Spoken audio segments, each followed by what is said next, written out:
Hello guys, welcome back to Game Development Tutorials. Today is a continuation on the last tutorial for the enemy wave spawner. So last time I just introduced you to a bunch of new variables. Today we will be continuing with the actual wave spawner. So we can double click on the enemy spawner script to actually open it up in Visual Studio. And now we can start. Okay, we will say void starts at the start of the game. It will run the code that's inside these two curly braces. And just copy along with me. I will show you what it means afterward, because this will get complicated. So I'm just going to say if spawn points dot length is equal to 0. So if there are no spawn points referenced, then it will just give an error. So we will say debug.log, but we do not want to actually say something in the console. We want debug.log error so we can actually see it clearly. Then, in these two parentheses, we will just say what we want it to say in the console when there are no spawn points referenced. I'm just going to say no spawn points referenced. And by the way, yet again, this code is from the Brachy's tutorial series. I'll yet again give you a link to his channel in that series in the description. And yet again, if you are a beginner, I'd recommend to not do it, because even he himself said that it's not for beginners because it can get very complicated. Okay, so let's continue. Then, after this if statement, we will just write wave countdown is equal to time between waves. Okay, good. Now in the update loop, so this will run every time a frame is drawn, so every time there's a frame in the game, this will run. We'll say if state is equal to spawn state dot waiting. So remember, this cycles through states. So if the state is equal to waiting, then it will just wait.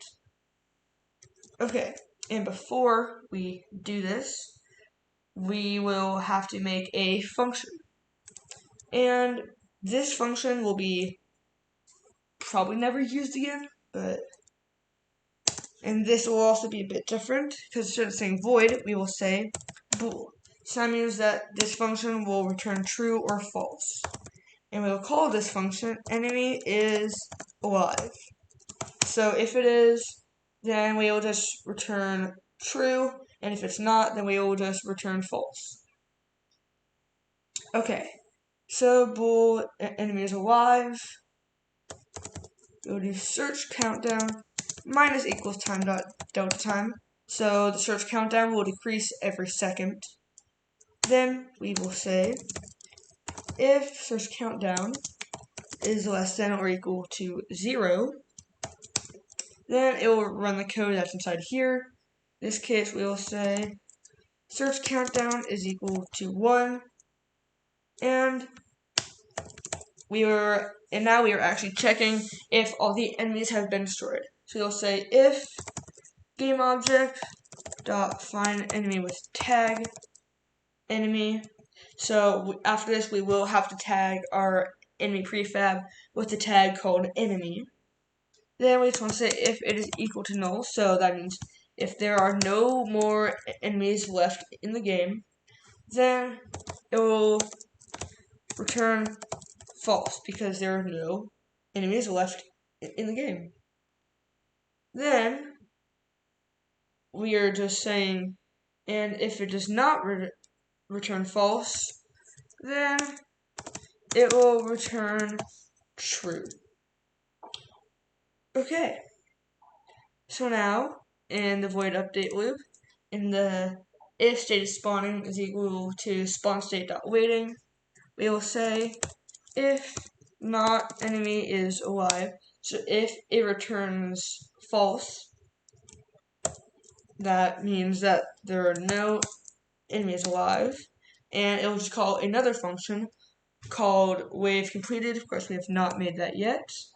So I'm just say else return. Same as that, it will just exit out of this code. And that is because enemies are still alive. So why would we say that there are still no enemies alive? Okay, so let's just make the wave completed function. We'll say void wave completed, and if the wave is completed, the state will be equal to spawn state dot counting. So that means that it's counting down to the next wave. Okay, and we will also set wave countdown equal to time between waves. Okay, now we will say if next wave plus 1 is less than waves dot length minus 1. So this is basically saying if the next wave is greater than the wave, the total waves, then it'll just say next wave is equal to 0. But if it's still less than, it will say next wave plus plus. So that basically means it'll go to the next wave. Plus plus means plus 1. That's one way of writing it. Another way of writing it is plus equals 1. Or whatever number you want to put. But I'm just going to write plus plus. Okay. So now, back in the update loop, we'll say if not enemy is alive, then it will just call wave complete. So if there are no enemies alive, then it will complete the wave. Okay. Nice. Okay. We've almost written 100 lines of code. Yay! I've always gotten really excited when I always write 100 lines because it's like, wow, that was my first excitement! Woohoo! Okay, so let's just keep going then. Okay, now we will say if wave countdown is less than or equal to 0f. So if the wave countdown is equal to 0, so it goes, it's counting backwards, so 3, 2, 1, 0. 0 is when it starts spawning again. So it will say if state is not equal to spawning, so it will check if it's not spawning already, and if it's not, then it will start spawning. Okay, and if it is not, so else, if it is not, then it will just decrease wave countdown by time dot delta time. Okay, now we actually have to write the spawn enemy function. And this function is also special. So I'm really introducing you to a lot of things in just these 2 episodes. So this might be a lot to take in, but you will start to get it down. But maybe not yet. But just know you will get it down eventually, and I'll just help you through that. Okay, so the new function is not void, it's not bool. It's called IEnumerator. And I think we've actually done this before. Correct me if I'm wrong. No, we've actually not done it before. Okay, yeah, so what an IEnumerator is, it's a special function. It's the only function that can take in a time. And I'll show you what I mean when we start writing this. So we just want to call this spawn wave. And this will take in a set of parameters. And what that means is that whenever we write spawn wave, we have to define the thing that's in here. I have used parameters before in the series, so it should not be new to you. Okay, so it will take in a wave, and we'll just call this underscore wave.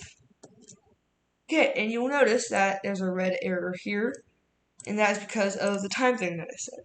So it has to return something like the bool. Okay, so in this we will set state equal to spawn state dot spawning. Then we will do a loop. So in Scratch, this is basically the repeat loop. But just know whatever number you put in here, it will just repeat this for the number value. Okay, so we'll say 4, then int I is equal to 0, I is less than wave dot enemy count, then I plus plus. And if you want to do that faster, you can just type in 4, then you just want to press tab. And there you go, it's just auto-completing. Then we can just fill in underscore wave dot enemy count. Then press enter one more time to actually get back into the function. Okay, now we can say spawn enemy, which is yet again a function we have not made yet, but we will. It will say spawn enemy, and the type of enemy it will spawn is the wave dot enemy prefab. So what that's saying is it will just spawn the enemy prefab that is inserted in the wave thing. You'll get it eventually.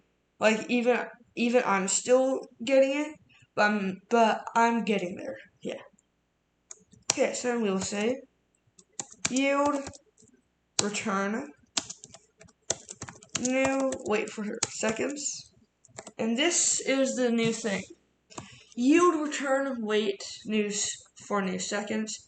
You can insert a time there, and you do not have to wait for time.delta time and write that code all over again. You can just make an IE enumerator and write yield return wait for seconds. And then you can just insert a time. So the time that we will do is 1f divided by wave dot spawn rate.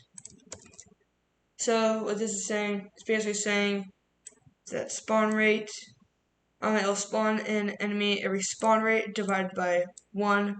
So that means that if the spawn rate is equal to 3, it will spawn 3 enemies per second. Okay, we are almost done with the script actually, so yay. Then, once it's done with that, it will say state is equal to spawn state dot wait. So it's counting down again until the next wave. Then we will just write yield break. So that means that it will just break away from this function. So it will stop calling this function. So yeah. Now, I think the only thing left we have to do is actually make the spawn enemy function. So this is like the last one. It's a bit different.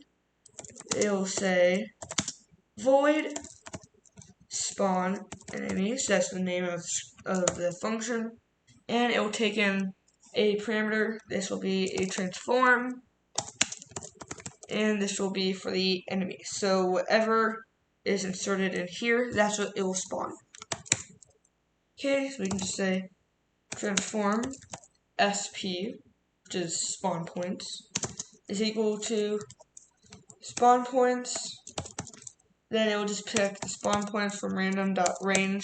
So random.range is a function that will pick randomly between 2 numbers. So the 2 numbers that it will pick randomly, it needs a minimum amount, that'll be 0, and the max amount will be spawn points dot length. So all the spawn points. So it'll pick from spawn point number 1 all the way to however many spawn points you have. Then it will just instantiate or clone. It needs the thing that you want to clone, so the enemy. Then where you want to clone it, at sp.position, and then the rotation they want to clone it at. So this will be sp.rotation. Okay, let's see. What did I do wrong here? Right, random.range, since spawn points is an int, we do not want the f. Okay, and now all I want to do is just call this function. So calling this function is a bit weird, but just know that whenever you are dealing with an IE enumerator and you want to call it, start coroutine, then what the function is called, spawn waves, and then we each want to set the parameter. So it'll be waves, then we each want to spawn it at the next wave. This will be confusing at first.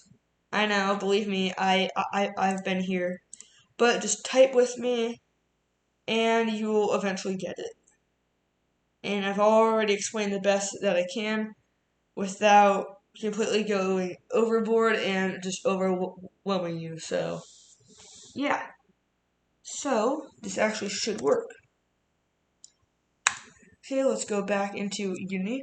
Of course, the next wave will not work because we actually have to destroy the enemy in order to make it go to the next wave. But you will see how we do that in just a second. Okay, so we just want to say a spawn point, set a spawn point. I'm just going to make that size 1 because we do not have any set spawn points yet. And I'll just drag in the enemy spawner in the positions. Now, it will always spawn at the enemy spawner. Now we can open up the waves. I already have one from last time, so we can set the size to 1. Call this wave run. And we just want to spawn the enemy spaceship. And we want to spawn 5 of those, and spawn rate will be 1. So now, if we just press play, it should wait 5 seconds, and then spawn the enemies. Okay, let's see if this is true. Just gonna do a little jiggle wiggle. Did we do something wrong? I'm just gonna try to turn the spawn rate down 0.01.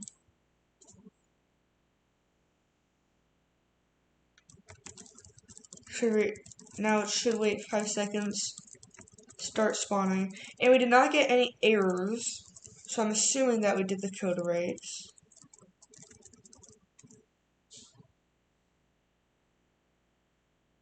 Okay, spawn rate. I'll try one more time, except I'll set it to 10.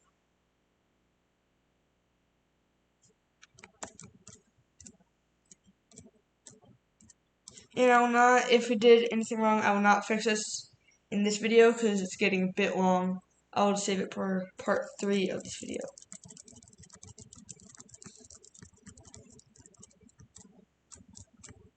Oh, that's right! We have to set, okay, so what we have to do, click on the enemy, and we just want to give it the enemy tag. So to make it a new tag, we just want to say add tag, and then hit this plus button, type in enemy. Now just click on the enemy again and set that to enemy. I think that should be it. Just in case, I'm going to add one more tag. Call it enemy spawner. Select the enemy spawner and put the enemy spawner tag on it.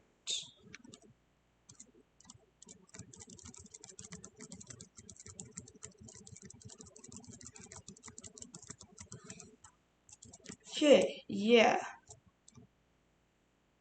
We definitely did something wrong.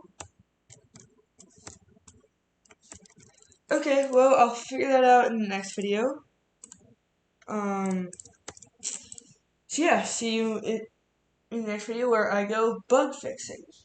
And this is completely normal for a programmer. You're just gonna have to get used to finding things and having good patience levels.